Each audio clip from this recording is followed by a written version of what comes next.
નમસ્કાર વિદ્યાર્થી મિત્રો, હું આનંદ વરસડા પ્રહસ ક્લાસીસમાં આપ સૌનું સ્વાગત કરું છું. તો આજે આપણે જોવાના છે ધોરણ 10નું પ્રકરણ નંબર 1 વાસ્તવિક સંખ્યાઓ. તેમાં સ્વાધ્યાય 1.1નો પ્રશ્ન નંબર 1. આની પહેલા આ પ્રકરણનો મેં ઇન્ટ્રોડક્શન વિડીયો ઓલરેડી અપલોડ કરી દીધો છે, તો તે તમે મારી ચેનલ પરથી જોઈ શકો છો. તે સિવાય જો ચેનલ પર પહેલી વખત હોય તો ચેનલને જલ્દીથી સબસ્ક્રાઇબ કરી દેજો.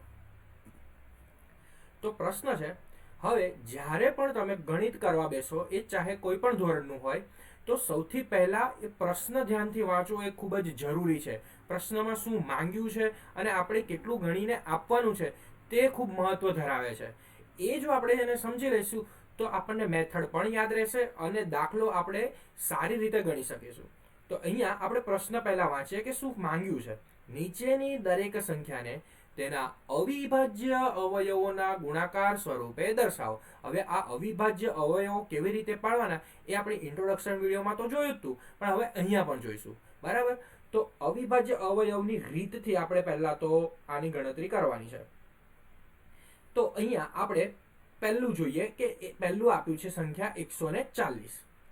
હવે પાઠ્યપુસ્તકમાં આ તમને વૃક્ષ સ્વરૂપે દર્શાવેલું છે. આપણે એને એવી રીતે પણ દર્શાવી શકીએ અને અવિભાજ્ય અવયવની રીત એટલે કે આ રીતે પણ દર્શાવી શકીએ. બંને મેથડ ચાલે. આપણે બે મેથડને જોઈ લઈશું. બેઉમાં કરવાનું સેમ જ છે, માત્ર ખાલી ડિઝાઇન બતાવી છે, બસ. બરાબર? હવે 140 છે એટલે આ સંખ્યા જોઈને તમારે અવિભાજ્ય સંખ્યા એટલે કે 2, 2, 3, 5, 7, 11, 13 આ પ્રકારની જે અવિભાજ્ય સંખ્યાઓ છે તેનાથી ભાગ ચાલે એ રીતનું આપણે વિચારવાનું છે. તો આ 140 છે અને 140ના એકમના સ્થાને 0 છે, શૂન્ય, એટલે એ 2 થી અને 5 થી બેવથી એનો ભાગાકાર થશે. એક તો આ ચાવીઓ છે જે તમે છઠ્ઠા ધોરણમાં શીખી ગયા હતા, પણ જો આ ચાવીઓ યાદ ના આવે તો સિમ્પલ વસ્તુ છે, પહેલા 140 ને 2 વડે ભાગાકાર કરો અને શેષ શૂન્ય આવી જોઈએ. જો એ રીતે ન થાય તો પછી 3 થી કરો. જો 3 થી ના થાય તો 5 થી કરો. એવી રીતે તમારે રફમાં કરવું પડશે. આ તો ક્યારે? જ્યારે આપણે ના ખ્યાલ આવે ત્યારે. બાકી સીધી રીતે થાય કે આ જો 140 ને 2 વડે ભાગાકાર કરો તો 2 સિત્તા 14 અને આ શૂન્ય નીચે ઉતરી ગયો. બરાબર? આ રીતે આપણે કરવાનું છે. એટલે 2 અને આ થઈ જશે અહીંયા, આ શૂન્ય ઉપર લાગી જશે, આ થઈ જશે 70. 70 દુ 140. ફરીથી 70 આવ્યા એટલે આ 70 2 વડે ભાગ ચાલશે. 35 દુ 70. બરાબર? હવે અહીંયા 35 આવ્યા છે, એકમના સ્થાને 5 છે એટલે 5 વડે પણ ભાગ ચાલે. અને બીજું એક છે કે પહેલા તો આપણે 2 વડે, એકમના સ્થાને 0, 2, 4, 6, 8 નથી, એનો મતલબ કે 2 વડે નહીં ચાલે. તો 3 વડે ચાલશે. એના માટે શું વિચારી શકાય? તો કે કાં તો એકમના સ્થાને 9 હોય, કાં તો પછી 5 અને 3, 5 વત્તા 3 કરો અને એ જે સરવાળો થાય એ 3ના ઘડિયામાં આવવો જોઈએ. તો 5 ને 3 કેટલા થશે વિદ્યાર્થી મિત્રો? 8. અને 8 એ 3ના ઘડિયામાં આવતો નથી, એનો મતલબ કે 3 વડે ભાગ ચાલશે નહીં. આપણે પહેલો દાખલો ગણીએ છીએ એટલા માટે આને ડિટેલથી સમજીએ છીએ, ત્યારબાદ સિમ્પલ ભાગાકાર કરશું. બરાબર? તો એનો મતલબ આ 3 થી ભાગ નહીં ચાલે તો શેનાથી ચાલશે? 5 થી ચાલશે. 5ના ઘડિયામાં ક્યાંય 35 આવે છે? હા, 5 સિત્તા 35. તો આ થઈ જશે 5 સિત્તા 35 અને 7 તો અવિભાજ્ય સંખ્યા જ છે એટલે એ થઈ જશે 7 એકા 7. આ પ્રક્રિયા ત્યાં સુધી કરવાની જ્યાં સુધી અહીંયા 1 ના આવી જાય. તો 140 ને આપણે 140ના જે અવયવો પડ્યા એને આપણે ગુણાકાર સ્વરૂપે દર્શાવવું હોય તો દર્શાવી શકાય. 2 ગુણ્યા 2 ગુણ્યા 5 ગુણ્યા 7. બહુ તો આને આપણે એવી રીતે દેખાડી શકીએ કે 2 ગુણ્યા 2, 2 બે વખત છે એટલે 2 ની 2 ઘાત ગુણ્યા 5 ગુણ્યા 7. અને આ જે છે એ આપણો જવાબ થઈ ગયો. તો વિદ્યાર્થી મિત્રો, આ જ રીતે બાકીના બધા દાખલા ગણવાના છે. હવે આપણે 156 ને ગણીને જોઈએ. એ વસ્તુનું પણ ધ્યાન રાખજો કે રફ વર્ક કરવું જ પડશે અને એ રફ વર્ક કરવાની આદત 10મા ધોરણના પહેલા જ દિવસથી ચાલુ કરી દેજો. બરાબર? 156 એટલે આ 2 વડે ભાગ ચાલશે. 2 સિત્તા 14 વધી પડી 1 અને 2 અઠ્ઠા 16. અહીંયા ડાયરેક્ટ ભલે થતું હોય, પણ જો ન સમજાય તો 156ના 2 વડે ભાગ કરવાના જ. બરાબર? ચલો હવે આ છે, આ પણ 2 વડે ભાગ ચાલશે કેમ કે એકમના સ્થાને 8 છે. તો 2, તો 2 તરી 6 વધી પડી 1 અને 2 નવા 18 થઈ જશે. હવે અહીંયા એકમના સ્થાને 9 છે, એનો મતલબ 2 વડે ભાગ ચાલશે નહીં. તો 9 અને 3 નો સરવાળો કેટલો થશે? 12, અને 12 એ 3 ના ઘડિયામાં આવે, એનો મતલબ આ 3 વડે ભાગ ચાલશે. 3 એકા 3, 3 તરી 9, અથવા તો 13 તરી 39. ઘડિયા આવડતા હશે તો આ પ્રકારના દાખલા તમે બહુ ઝડપથી ગણી શકશો. અહીંયા થઈ જશે 13 એકા 13, કારણ કે 13 એ અવિભાજ્ય સંખ્યા છે. 13 માત્ર 13 પોતાના ઘડિયામાં, અને 1 બસ આ બે જ એના અવયવ પડે. તો 13 એકા 13. તો 156 ના અવયવ પડ્યા 2 ગુણ્યા 2 ગુણ્યા 3 ગુણ્યા 13. તો અહીંયા થઈ જશે 2 ની 2 ઘાત ગુણ્યા 3 ગુણ્યા 13. તો હવે આપણે ત્રીજો દાખલો ગણીએ. ત્રીજાની રકમ છે 3825.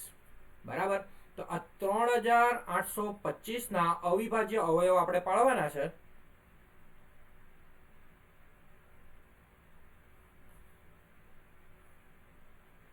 તો સૌથી પહેલા જેમ મેં કીધું એ પ્રમાણે કે 2 થી તો ભાગ ચાલશે નહીં. 3 થી એકવાર ચેક કરી જોઈએ કે 5 આ જેટલા પણ આંકડા આપ્યા છે એનો સરવાળો કરી જોવો એકવાર કે 5 ને 2 7, 7 ને 8 15, 15 ને 3 15, 16 17 ને 18, અને જે આ 18 આવે છે એ 3 ના ઘડિયામાં આવે. 3 6 18. એનો મતલબ કે આ જે આપેલી આખી સંખ્યા છે એ 3 વડે એનો ભાગ ચાલશે.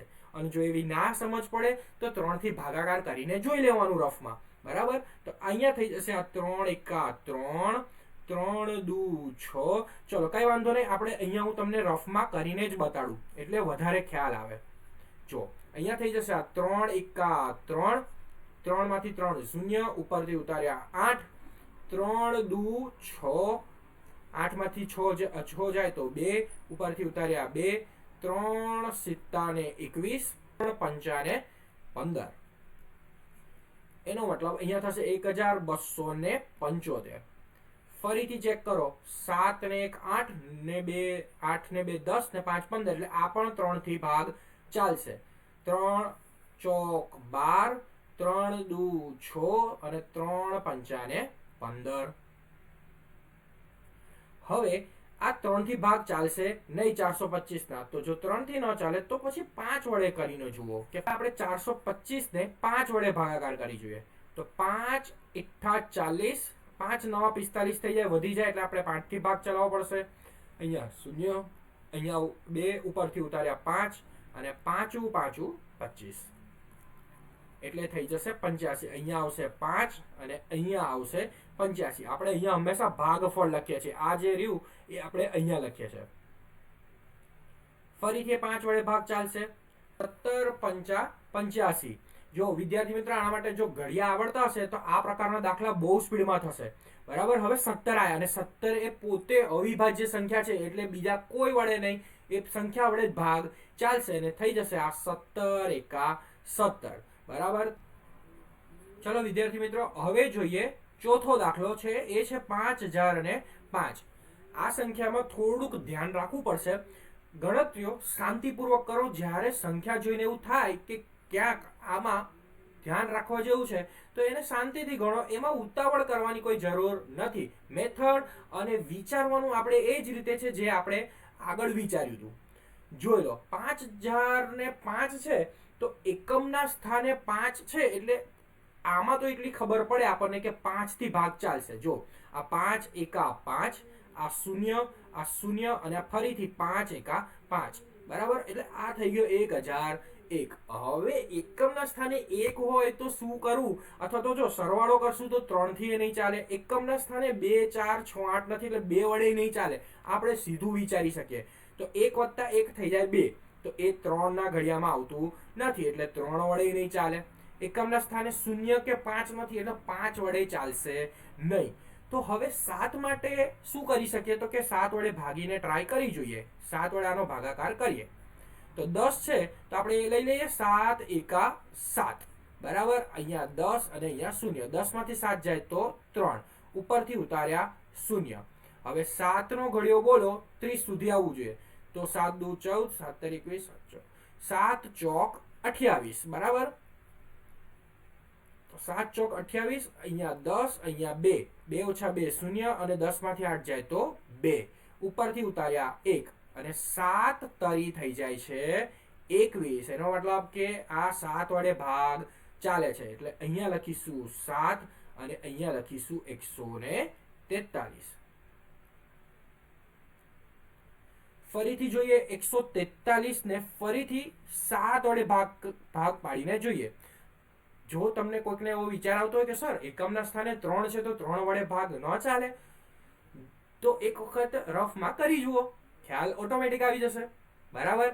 હા, તો હવે અહીંયા આ 7 છે તો 7 વડે ભાગ ચાલશે ને. જો 7 દુ ને 14 અને 3 વધે છે 11 આવે છે, તો 11 થી કરી જુઓ. મેં તમને જેમ કીધું તો એ પ્રમાણે અગાઉ ફરીથી ઘડીએ હું તમને આ પુનરાવર્તિત મોડમાં બતાવું છું કે 2 3 5 7 11 13. બસ આ રીતે ક્રમમાં જાઓ કે 2 થી ન ચાલે તો 3 થી કરી જુઓ, 3 થી ન ચાલે તો 5 થી ના ચાલે તો 7 થી ન ચાલે તો 11 થી ન ચાલે તો 13 થી.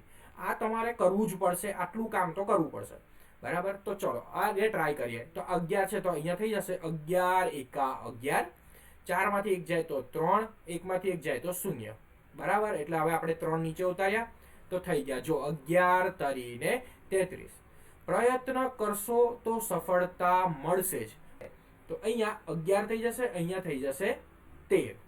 13 તો અવિભાજ્ય સંખ્યા છે એટલે 13 એકા 13. તો આ અહીંયા થઈ જશે 5005 ના અવિભાજ્ય અવયવ થઈ જશે 5 ગુણ્યા 7 ગુણ્યા 11 ગુણ્યા 13, અને આ જ આપણો જવાબ થઈ ગયો. તો આ સાથે જ વિદ્યાર્થી મિત્રો જે 5મો દાખલો છે, પ્રશ્ન નંબર સ્વાધ્યાય 1.1 નો જે 5મો દાખલો છે એ હું તમને આના પછીના વિડીયોમાં મૂકી આપીશ, કારણ કે એ 7429 જે સંખ્યા છે એને આપણે કેવી રીતે ભાગાકાર કરવાનો એના માટે થોડું વિચારવું પડશે અને થોડુંક વ્યવસ્થિત રીતે રફ વર્ક કરવું પડશે. એને આપણે કેવી રીતે વિચારવું પરીક્ષામાં અને કેવી રીતના એના સ્ટેપ બાય સ્ટેપ આવશે એ જોવા પડશે. તો એના માટે હું તમને એક અલગથી આનો વિડીયો બનાવી આપીશ જે તમને આ પછી તરત જ મળી જશે. તો ત્યાં સુધી આ ચેનલને જોતા રહેજો, અને હા, સ્વપ્રયત્ન એ જ સર્વશ્રેષ્ઠ રહેશે.